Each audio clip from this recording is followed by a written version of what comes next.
इब्राहीम वअला आलि इब्राहीम इन्नका हमीदुम मजीद। मेरे नहायत ही बुज़ुर्गों, हम उम्र नौजवान साथियों, गुज़िश्ता जुमातुल मुबारक में हमने औलाद के हुकूक़ पर कुछ बातें की थी कि औलाद के भी वालिदैन पर हक़ हैं। अगर सही मानों में वालिदैन औलाद के सही मानों में हुकूक़ अदा करें, जो औलाद के हक़ हैं उनको दें, तो अल्लाह के दरबार में 100% उम्मीद है कि हमारी औलादें जो हैं वो फर्माबरदार भी होंगी, नेक भी होंगी, अच्छी भी लगेंगी, अच्छी भी होंगी और हमारे जाने के बाद हमारे लिए ज़ख़ीरा आखिरत भी होगी, हमारे लिए नामा अमाल के जारी होने का सबब भी बनेगी। खैर के साथ, बुराई के साथ नहीं, शर के साथ नहीं, खैर के साथ नामा अमाल जारी रखने का ज़रिया भी बनेगी। तो ये जब हम अपनी औलाद के सही मानों में हुकूक़ अदा करेंगे, हमने गुज़िश्ता जुमा ये सुना, ये पढ़ा, ये बोला कि वालिदैन पहले नंबर पे रिश्ता अच्छी जगह पे करें, कि अपना जो ताल्लुक़ है जिसको शादी बोला जाता है, अज़दवाजी ज़िंदगी जो है वो एक जैसे शरीयत ने मेयार बतलाया है वैसे शादी करें। अच्छा रिश्ता देखे, दीनदार घराना देखे, बाहया घराना देखे, उस जगह पे शादी करें। शादी के बाद की ज़िंदगी जो है वो दोनों मियाँ बीवी की ज़िंदगी जो है वो बेहतरीन तरीके के साथ गुजारें। फिर बच्चे का माँ के पेट में आना, उस वक़्त भी बच्चे के जो हकूक़ हैं वो हमने डिस्कस किए थे कि वालिदा जो है, वालिदैन जो हैं वो हलाल कमाई से खाने वाले हों, हलाल खाने वाले हों, ग़ीबत करने से बचने वाले हों, झूठ से बचने वाले हों। ये औलाद का वालिदैन के ऊपर हक़ है। अब बच्चा पैदा हुआ, बच्चे को तहनीक यानी कि गुट्टी दे दी गई और उसके बाद बच्चे का नाम रखा जाता है। 7वें दिन ये तीनों काम करना, तहनीक पहले हो जाएगी, अज़ान भी पहले हो जाएगी और अकीका करना 7वें दिन सुन्नत है और बच्चे के बाल उतरवाना 7वें दिन सुन्नत है और बच्चे का नाम रख देना ये भी 7वें दिन तक बच्चे का नाम कन्फर्म कर देना चाहिए। ये मसनून अमल हैं। हाँ, कोई अकीका नहीं करता, नहीं पहुँच है, नहीं सदका उतना कर सकता तो डिले कर सकता है, तखीर से भी दे सकता है। हाँ, नहीं देगा तो फिर भी उससे पकड़ नहीं होगी, उससे पकड़ नहीं होगी। हाँ, सदका है, अकीका सदका है, सुन्नत है। हाँ, कर लेगा तो बहुत सारी बीमारियों से बच्चा बचा रहेगा, हिफाजत रहेगी। ये वबाओं को टालने के लिए सदका है। और नहीं करता तो उस पर बोझ नहीं होता, वो उसके ऊपर ज़िम्मे नहीं होता कि लाजमी ये करेगा। ये आप अकीके के बारे में मसला ये समझ लें। हाँ, करना चाहिए, बेहतर है। अल्लाह के नबी सल्लल्लाहु अलैहि वसल्लम ने हसनैन करीमैन के किए हैं, अपनी औलाद के किए हैं, तो हम भी अपनी औलादों के करें ताकि उनके ऊपर आने वाले मसाइब जो हैं वो टल जाएं। फिर शरीयत कहती है उसका नाम रखा जाए, बच्चे का नाम रखा जाए, बच्ची का नाम रखा जाए। कहाँ से नाम लेंगे, कहाँ से नाम चुनेंगे? पहले नंबर पे हम अल्लाह ताला के नामों में से नाम रखेंगे, लेकिन उसके साथ अब्द के लफ्ज़ को इजाफ़ा करेंगे। ये रहमान का बंदा है, ये रहीम का बंदा है, ये खालिक का बंदा है, ये दाऊद का बंदा है, ये मजीद का बंदा है, ये अब्दुल मजीद, अब्दुल मालिक, अब्दुल खालिक, अब्दुल रहमान, अब्दुल रहीम, इस तरह नाम रखे जाएं। ना कि हम बहुत सारे साथी जिनको इल्म नहीं होता वो अकेला रहमान रख दिया, अकेला मालिक रख दिया। ये अकेला नाम नहीं रखा जा सकता, इसके साथ अब्द का लफ्ज़ लगाना चाहिए। मेरे और आपके प्यारे नबी सल्लल्लाहु अलैहि वसल्लम ने भी नामों को जो पसंद किया है, अब्दुल्ला, अब्दुल रहमान, इन नामों को पसंद किया है। बहुत सारे सहाबा के जो जाहिलियत के ज़माने में इस्लाम आने से पहले से जो नाम थे उनको तब्दील करके ये नाम रखे हैं। तो ये नाम अच्छा चुनना चाहिए, अल्लाह के नामों में से नाम रखा जाए। दूसरा ये है कि अल्लाह ताला ने 1.25 लाख के करीब अम्बिया अलैहिमुस्सलाम को मबूस फरमाया, उनके नामों की निस्बत से नाम रखा जाए। ईसा रख दिया जाए, मूसा रख दिया जाए, इब्राहीम रख दिया जाए, दाऊद रख दिया जाए, सलेमान रख दिया जाए। तो ये नाम जो है जो अल्लाह ताला ने अपने नबियों को अता किए हैं उनमें से नाम का चुनाव किया जाए। हाँ, दूसरा उसके बाद हमारे लिए मेयार सहाबा भी हैं, हमारे लिए मेयार औलिया अल्लाह भी हैं कि हम कहते हैं कि सहाबा के जो नाम थे वो नाम भी अच्छे हैं, उनकी निस्बतें भी अच्छी हैं, तो सहाबा के नाम में से नाम रख दिया जाए। इसी तरह हमने अपनी बेटियों के नाम रखने हैं तो सहाबियात के नाम में से नाम रखें। या पहले जो अम्बिया अलैहिमुस्सलातु वस्सलाम की घरवालियाँ गुजरी हैं, बेटियाँ गुजरी हैं, उनके नामों के साथ नाम रख लें। तो नाम चुनते वक्त हमारा जो मेयार है, हमारा जो सोच है, हमारा जो जहन जाए तो कुरान और हदीस की तरफ, नामों की तरफ जाए। ये अम्बिया के नाम हैं, इनमें से कोई चुन लेते हैं। ये अम्बिया की माओं के नामों में से नाम है, इनमें से अपनी बच्ची का नाम चुन लेते हैं। यह जिस सहाबा के नाम है अल्लाह के नबी सल्लल्लाहु अलैहि वसल्लम ने बार बार पुकारा है, अल्लाह के नबी सल्लल्लाहु अलैहि वसल्लम की चाहत से भी रखे गए हैं, हाँ ये नाम इन नामों में से चुन लेते हैं। आज क्या है, आज हम नाम रखते हैं जिसका अरबी के साथ ताल्लुक़ नहीं, जिसका सही माने के साथ भी ताल्लुक़ नहीं होता।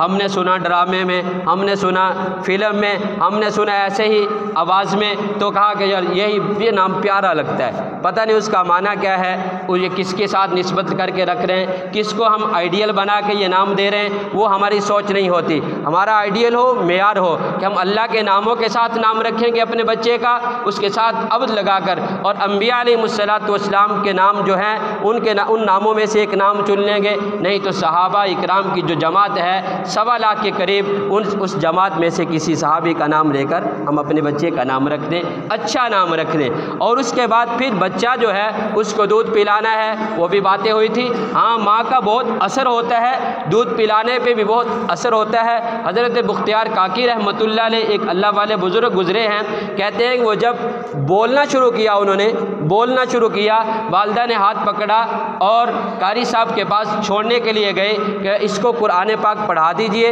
वालिदा के कारी साहब के पास बैठकर कारी साहब ने जब पढ़ाना शुरू किया, बच्चे को कहा बेटा बिस्मिल्लाहिर्रहमानिर्रहीम पढ़। उसने आगे पढ़ना शुरू किया, सूरह फातिहा भी सुना दी, कुछ कुरान पाक का हिस्सा भी सुना दिया। कहा बेटा तूने ये कहाँ पढ़ा है, कहाँ पढ़ा? कहा मैंने घर से ही पढ़ा है। तो ये कैसे हुआ कि वो हज़रत बुख्तियार काकी रहमतुल्लाह अलैह की जो वालिदा थी, जब उन्हें दूध पिलाती तो कुरान की तिलावत करती थी। ऐसे और भी किताबों में वाक़यात मिलते हैं कि एक पाव किसी को याद था, किसी को एक सपारा याद था, जब वो बोलना शुरू हुए, क्या वजह कि उन्होंने अपने कानों में कुरान की आवाज़ को सुना।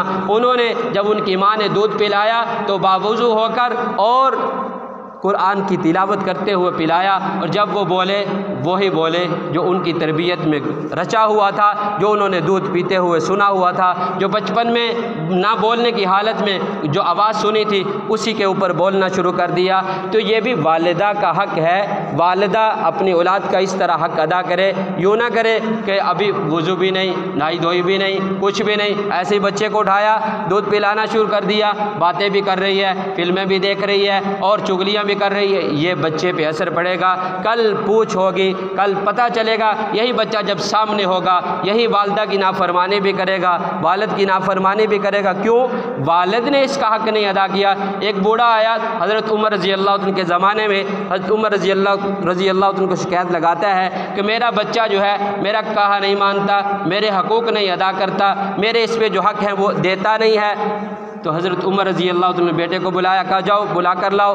वो आया, मजलिस में पहुंचा, हज़रत उमर रज़ी अल्लाह अन्हु ने पूछा ए नौजवान, तो अपने बाप का हक़ क्यों नहीं अदा करता? बेटा आगे से बोला, अमीरुल मोमिनीन, मुझसे सवाल करने से पहले इसी मेरे बाप से पूछो, इसी बूढ़े से पूछो कि इसने मेरे हकूक़ का ख्याल किया, इसने मेरे हकूक़ का ख्याल किया, न इसने मेरा नाम अच्छा रखा, ना इसने ऐसी औरत से शादी की जो पाकबाज हो, ना इसने ऐसा किया, और ना मुझे घर में ऐसी तालीम दी जिसकी वजह से मैं इसके हक़ अदा करूं। तो ये सब इसने मेरे हक़ गज़ब किए हैं, आज मुझसे कैसे हक़ का मुतालबा करता है। तो ये वालिदैन जो हैं अपनी औलाद के सही मानों में हक़ अदा करेंगे तो औलाद कैसी होगी। चलिए, इमाम ग़ज़ाली रहमतुल्लाह अलैह बड़ा नाम सुना है, बड़ा नाम सुना है। ये हक़ में से भी है एक कि अपने औलाद को अल्लाह का ध्यान अता करो। अल्लाह का ध्यान उसके जहनों में डालो कि अल्लाह की ज़ात है जिसने तुझे पैदा किया है, अल्लाह की ज़ात है जो हमारे सारे काम संवारती है, अल्लाह की ज़ात ही है जो हमें बेहतरीन खाने दे रही है, अल्लाह की ज़ात हमें तरह तरह की नेमतों से नवाज रही है। जब किसी चीज़ की ज़रूरत पड़े अल्लाह से मांगनी है। अल्लाह की मार्फत बच्चे को वालिदैन सिखाएं, ये वालिदैन का हक़ है। हाँ, पहला वाक़या हम देखते हैं हज़रत इमाम ग़ज़ाली रहमतुल्लाह अलैह, बड़ा नाम सुना है, इनका नाम क्या है? इनका नाम इमाम मोहम्मद ग़ज़ाली है। इनके भाई हैं, उनका नाम अहमद ग़ज़ाली है। दोनों बड़े अल्लाह वाले हैं। ये इमाम मोहम्मद अल ग़ज़ाली रहमतुल्लाह अलैह ये आलिम भी हैं और उस वक़्त अपने ज़माने में बहुत बड़े ख़तीब भी थे और अदीब भी थे, काजी भी थे, बहुत बड़ी मस्जिद के इमाम भी थे। हाँ, मस्जिद में इमामत करवाते। भाई जो है, भाई अहमद ग़ज़ाली जो है वो अल्लाह वाला है, ज़िक्र करता है, तन्हाई में अल्लाह को मनाता है, सब कुछ है, लेकिन मस्जिद में जाकर नमाज नहीं पढ़ता।